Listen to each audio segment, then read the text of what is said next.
আল্লাহু আকবার, আল্লাহু আকবার, আল্লাহু আকবার। সারা দেশে পবিত্র ঈদুল আজহা উদযাপন, জাতীয় ঈদগাহের মোনাজাতে দেশ ও বিশ্ব উম্মার শান্তি কামনা, শুভেচ্ছা বিনিময়।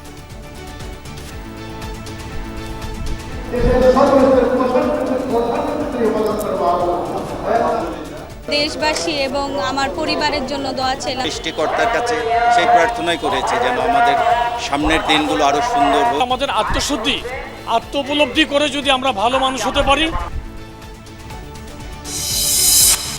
আল্লাহর সন্তুষ্টির আশায় পশু কুরবানি, ব্যক্তি ও সিটি কর্পোরেশনের উদ্যোগে পরিচ্ছন্নতা অভিযান, বাড়তি সুবিধা দিয়েছে বৃষ্টি। পাড়া মহল্লায় পশুর চামড়া সংগ্রহ, প্রত্যাশিত দাম না পাওয়ার অভিযোগ মৌসুমি ব্যবসায়ীদের, সুযোগ নিচ্ছেন আড়তদাররা।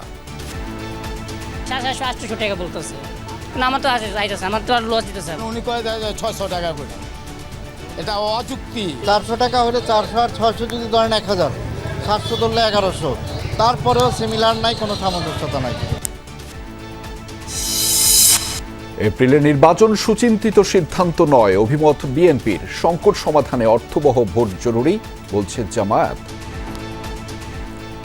উনি ঘোষণা দিয়েছেন একটা তারিখে, কিন্তু এই সুযোগগুলো সৃষ্টি না করলে একটা অর্থবহ নির্বাচন হবে না।